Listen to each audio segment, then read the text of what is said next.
تو ان پر کیسے عذاب آیا، اللہ تبارک و تعالیٰ وہ واقعات بیان کرتے ہیں۔ ان واقعات کے بیان کرنے کے بعد ان قوموں کا کیا حشر ہوا،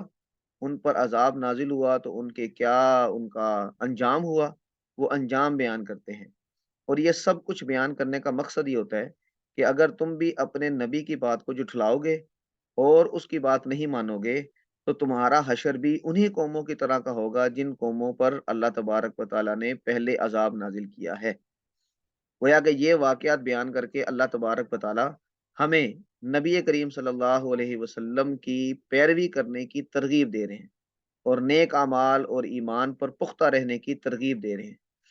تو ایک ہے انذار، انذار کا مطلب ہوتا ہے ڈرانا۔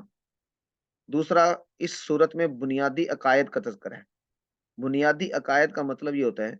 کہ اللہ تبارک و تعالیٰ پر ایمان، اللہ کے وجود پر ایمان، اللہ کے رسول پر ایمان، رسالت اللہ رسول بھیجتا ہے اس بات پر ایمان، مرنے کے بعد دوبارہ زندہ ہونے پر ایمان، اور پھر دوبارہ جب زندہ کیا جائے گا تو اس کے بعد حساب کتاب لیا جائے گا، اس حساب کتاب کے حق ہونے پر ایمان۔ تو یہ جو بنیادی عقائد ہیں ان کو ہم مختصراً اس طرح بیان کر دیتے ہیں کہ وحدانیت یعنی توحید، رسالت یعنی نبی کریم صلی اللہ علیہ وسلم کا رسول ہونا، اور آخرت یعنی آخرت کا مطلب کہ دوبارہ زندہ ہونا اور حساب کتاب پر یقین رکھنا۔ تو اس صورت میں اللہ تبارک و تعالیٰ نے کئی طرح سے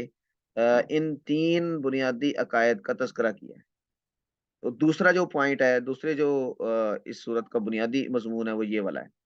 اور تیسرا ہے قرآن کریم کی حقانیت۔ قرآن کریم کو یہ مشرکین مکہ یہ یعنی اللہ کی کتاب نہیں سمجھتے تھے۔ تو اللہ تبارک و تعالیٰ نے سورۃ الاعراف میں قرآن کریم کے سچی کتاب ہونے، اللہ کا کلام ہونے اور اللہ کی طرف سے آئی ہوئی کتاب ہونے کے مختلف دلائل ذکر کیے ہیں، اور یہ ذکر کر کے اس بات کی تلقین کی ہے کہ یہ کیونکہ اللہ کی کتاب ہے تو اس کی پیروی کرنا سب پر ضروری ہے۔ تو تیسرا پوائنٹ یہ ہے۔ چوتھا پوائنٹ ہے قصہ آدم۔ آدم علیہ السلام کو اللہ تبارک و تعالیٰ نے مٹی سے پیدا کیا، اور آدم علیہ السلام کو پیدا کر کے ان کو علم سکھایا، ان کو فرشتوں کے سامنے بٹھایا، ان کا آپس میں مقابلہ کروایا، اور پھر آدم علیہ السلام کی برتری ثابت کر کے فرشتوں کو یہ حکم دیا کہ تم ان کو سجدہ کرو۔ تو فرشتوں نے سب نے سجدہ کیا، لیکن شیطان نے سجدہ کرنے سے انکار کر دیا، اور پھر شیطان کے سجدہ کرنے سے انکار کی وجہ سے اس کا کیا حشر ہوا اس کا بیان ہے، اور پھر اس نے کیسے آدم علیہ السلام کو جنت میں بہکایا اور اللہ تبارک و تعالیٰ کے ایک حکم کی خلاف ورزی کروائی، اور اس خلاف ورزی کی سزا کے طور پہ پاداش میں اللہ تبارک و تعالیٰ نے آدم علیہ السلام کو دنیا میں بھیجا ایک خاص مقرر وقت کے لیے، اور یہ کہا کہ آپ وہاں جا کر میرے احکامات کی پیروی کریں گے اور پھر جب دوبارہ آئیں گے تو میں آپ کو جنت میں داخل کروں گا۔ تو یہ پورا قصہ سورۃ الاعراف میں بھی بیان کیا گیا ہے۔ یہ چوتھا پوائنٹ ہے۔ پانچواں پوائنٹ ہے جنت اور دوزخ والوں کے درمیان ایک مکالمہ۔ جیسے کہ پہلے تذکرہ آیا کہ آراف ایک ایسی جگہ ہے جہاں پر ایسے لوگوں کو رکھا جائے گا کہ جن کی نیکیاں اور جن کے گناہ برابر ہو جائیں گے، لیکن جن کی نیکیاں غالب ہوں گی اللہ تبارک و تعالیٰ ان پر رحم فرمائیں گے تو ان کو جنت میں بھیج دیں گے، اور جن کے گناہ غالب ہوں گے اللہ تعالیٰ ان کے دوزخ میں جانے کا فیصلہ کریں گے تو وہ دوزخ میں چلے جائیں گے۔ تو پھر ان کا آپس میں ایک مکالمہ ہوگا، وہ آپس میں ایک دوسرے سے پوچھیں گے کہ اللہ تبارک و تعالیٰ نے جو تم سے وعدے کیے تھے کیا وہ وعدے اللہ نے پورے کیے یا نہیں کیے۔ تو ان وعدوں کے بارے میں جو گفتگو ہے، جو مکالمہ ہے، اس کا تذکرہ ہے سورۃ الاعراف میں، اور یہ بڑا دلچسپ ہے۔ جب ہم ترجمہ پڑھیں گے تو انشاءاللہ العزیز اس کا بھی ترجمہ پڑھیں گے۔ اس کے علاوہ آدم علیہ السلام کا جو قصہ ہے، اس کے علاوہ اللہ تبارک و تعالیٰ نے 7 دیگر انبیاء کا تذکرہ بھی کیا ہے، یا 7 واقعات جو انبیاء کے واقعات ہیں ان کا تذکرہ کیا ہے۔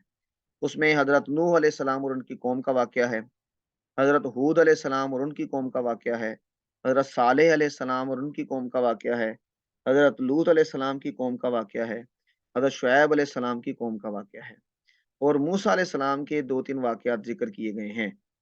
موسیٰ علیہ السلام ایسے نبی ہیں کہ جن کا تذکرہ قرآن کریم میں سب سے زیادہ آیا ہے،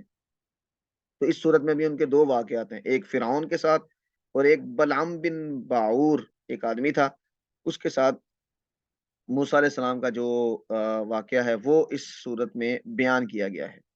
تو حضرت آدم علیہ السلام کے واقعے کے علاوہ 7 دیگر واقعات بیان کیے گئے ہیں انبیاء کرام کے، اور اس صورت کے آخر میں اللہ تبارک و تعالیٰ نے شرک کا تفصیلی رد کیا ہے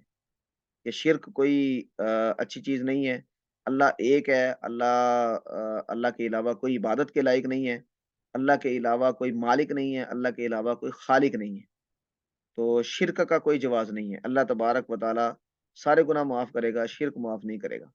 اس کا تذکرہ ہے، اور پھر مکارم اخلاق کی تعلیم ہے،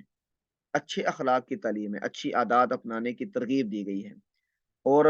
وحی کی پیروی، وحی کی پیروی کا مطلب یہ ہے کہ نبی کریم صلی اللہ علیہ وسلم یا نبی پر کوئی اللہ کی طرف سے جو پیغام آتا ہے اس کی پیروی کرنا نبی پر بھی ضروری ہوتا ہے اور اس کے ہر ماننے والے امتی پر بھی ضروری ہوتا ہے۔ تو اللہ تبارک و تعالیٰ نے اس بات کی تلقین کی ہے کہ اللہ کی طرف سے جو پیغام آئے اس پیغام کو ماننا تم پر ضروری ہے، اس لیے اس کی پیروی کرو، اور آخر میں اللہ کی طرف رجوع کرنے کا کہا گیا ہے کہ اللہ کے ساتھ اپنا تعلق برقرار رکھیں اور اس کو کسی صورت بھی ٹوٹنے نہ دیں۔ اللہ تبارک و تعالیٰ کے ساتھ ہر لمحہ ہر وقت ہمارا تعلق برقرار اور بحال رہنا چاہیے۔ یہ سورۃ الاعراف کا مختصر سا خلاصہ ہے، اس کے مضامین کا خلاصہ ہے، اس کا تعارف ہے۔ تو اس کو آپ ملاحظہ فرمائیں، اس کے جو پوائنٹ ہیں، 5-6 پوائنٹ بیان کیے گئے ہیں، اس کو یاد کر لیں۔ انشاءاللہ اس کا ترجمہ ہم انشاءاللہ اگلی نشست میں دیکھیں۔ اللہ تعالی ہمیں قرآن کریم کو سمجھنے کی، عمل کرنے کی توفیق عطا فرمائے۔ وآخر دعوانا ان الحمد للہ رب العالمین۔